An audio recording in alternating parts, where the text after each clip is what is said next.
2 years back, I was stuck in financial advice overload. Pile after pile of money books covered my desk, more than 40 of them, but my savings account stayed flat.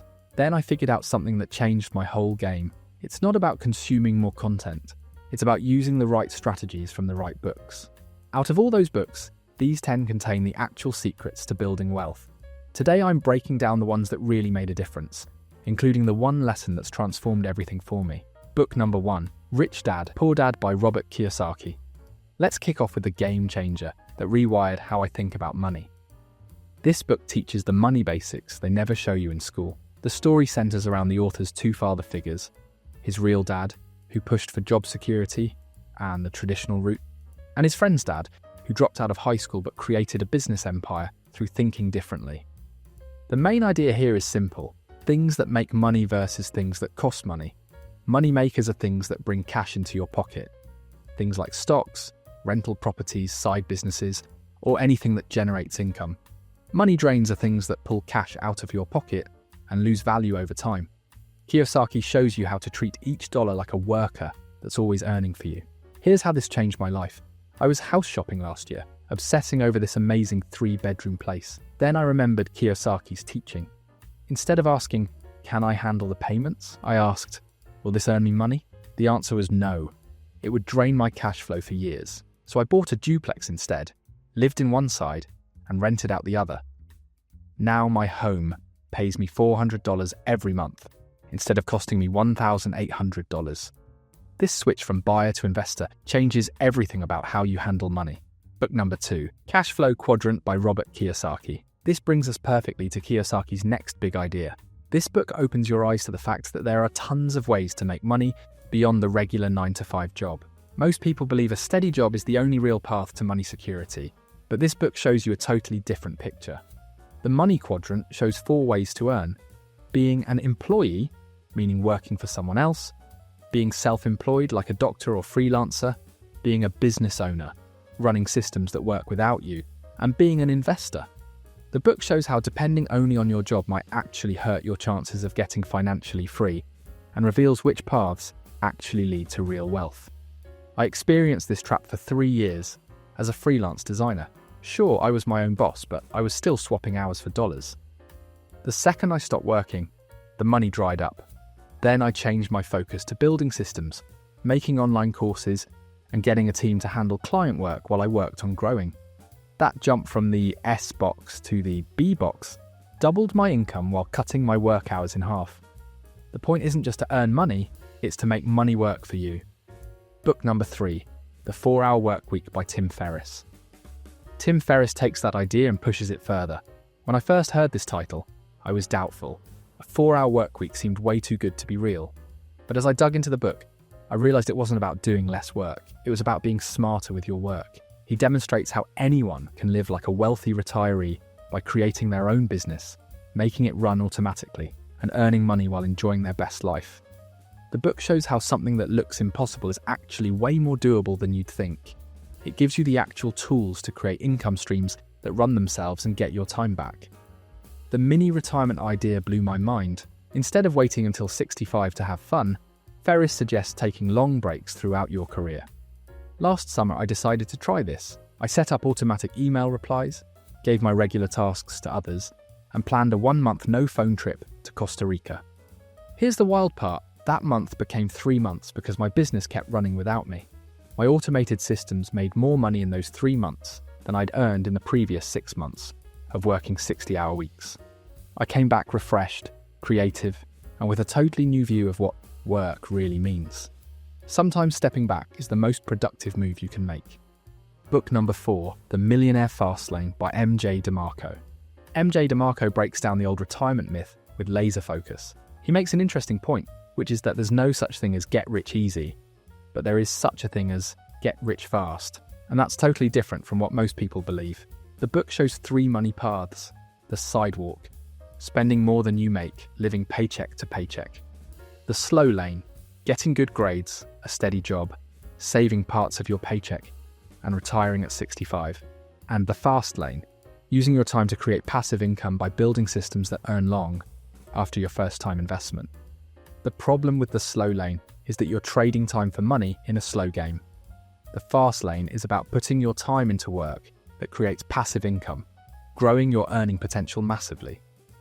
The save until 65 plan wasn't working for me. At my salary, even with serious saving, I'd need 40 years to build real wealth. So I started a side business, making productivity templates for small businesses. Within 8 months, that side hustle was making more than my day job. By month 12, I'd quit and grown the business to 6 figures. DeMarco keeps it real. While you can get rich fast, it takes serious commitment, hustle, hard work, and discipline. It's really years of experience and knowledge building up that gets you to that point. Book number 5, Psychology of Money by Morgan Housel. But here's where things get super interesting. Morgan Housel's book showed me that money is just as much about psychology as it is about math. It's about how our brains see and deal with money. Our feelings, past experiences, and beliefs often beat out raw financial knowledge.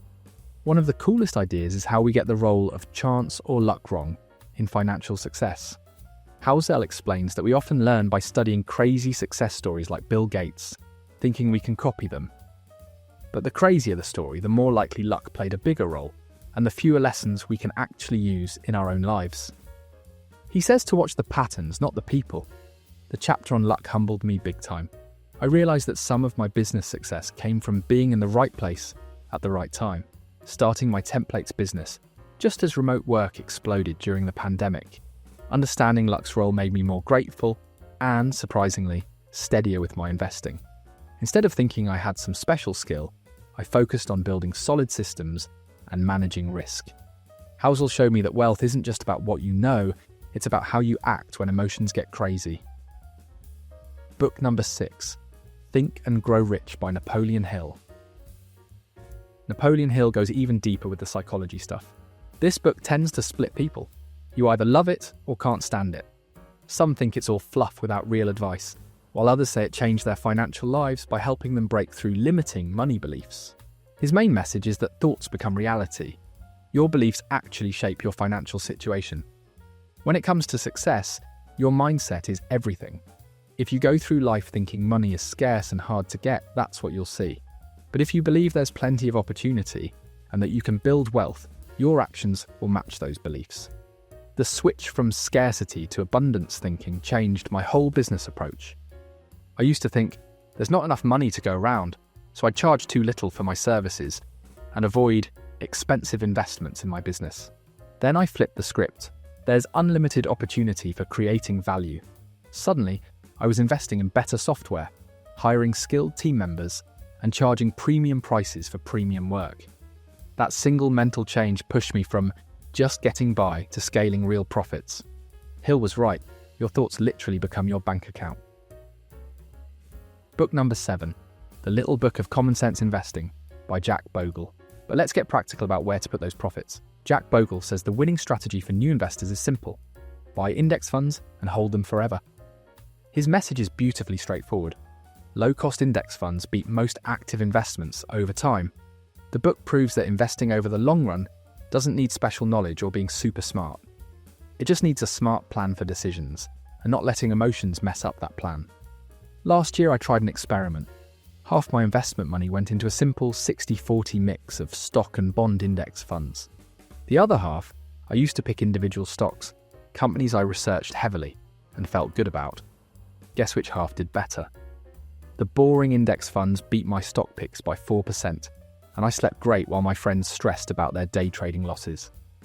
Bogle showed me that sometimes the most boring strategy is the most profitable. Book number 8, Deep Work by Cal Newport. Speaking of profitable strategies, Cal Newport reveals the superpower most people ignore: intense, distraction-free focus. In our world of constant interruptions, the ability to focus deeply has become like a money-making superpower. Newport shows how our brains work best when we can concentrate without distractions, and how this directly helps us earn more money. The better you can focus, the more valuable work you can create in less time. I started using Newport's Deep Work blocks, 2 90-minute sessions each week, where I turn off all notifications and work on my most important projects. No email, no social media, no interruptions. Those 3 hours consistently create more valuable work than entire days spent juggling meetings and messages. Newport's right. In our distracted world, the ability to focus deeply is like having a money-making superpower. Quality focus beats quantity hours every single time. Book number 9, One Up on Wall Street by Peter Lynch. Peter Lynch gives us a different kind of focus advantage. His main rule is that the best investments are often right in front of you. They match up with what we already know and use in our daily lives. Based on this, regular investors actually have a huge advantage over Wall Street pros. Lynch teaches you to use your insider knowledge as a customer to find promising companies before Wall Street notices them. He argues that we can beat professionals simply by paying attention to the products and services we use every day and researching the companies behind them. 6 months ago, I found a small meal kit startup through a friend's recommendation. The food was amazing, their packaging was smart, and their customer service was outstanding. Instead of just enjoying the meals, I researched the company, looked at their growth numbers, and bought shares at $12. Last month, they got bought out for $36 per share, a 200% return, just from paying attention to what I was already using. Lynch showed me that some of the best investment opportunities are hiding right in front of us. Book number 10, The Dando Investor by Monish Pabrai. Finally, Monish Pabrai brings it all together with his smart approach. Low risk, high uncertainty businesses give you the best chances. Like Lynch, he believes the best investments are things you understand, run by people you can check out. In markets you can judge. The key is betting on what you know, at a price that gives you room for mistakes. Pabrai follows similar ideas to Lynch, that our everyday experiences give us investment insights that professionals might miss. But he adds an important piece: risk management and safety margin. While everyone's chasing the next crypto rocket, I put a portion of my money into boring local businesses, a small chain of car washes, a regional storage facility company, and a family-owned restaurant group. These aren't exciting investments, but they're businesses I understand, run by people I can meet, in markets I can judge. They pay steady dividends and grow consistently. Pabrai showed me that the best bets aren't always the most exciting ones. Looking across all 10 books, 3 big ideas keep coming up: mindset, leverage, and focus. First, your mindset shapes everything, from how you spot opportunities to how you handle tough times. Second, leverage isn't just about money, it's about systems, people, and time working for you instead of against you. Third, focus beats spreading yourself thin when it comes to building skills and finding opportunities. Now that you know which books can make you rich, the next logical step is understanding how to apply those principles consistently. What if I told you there are 10 tiny, easy-to-start habits that can amplify the wisdom from these books and significantly grow your wealth? Find out what they are in my next video. 10 micro habits that grew my wealth. Go ahead and click this video, and I'll see you there.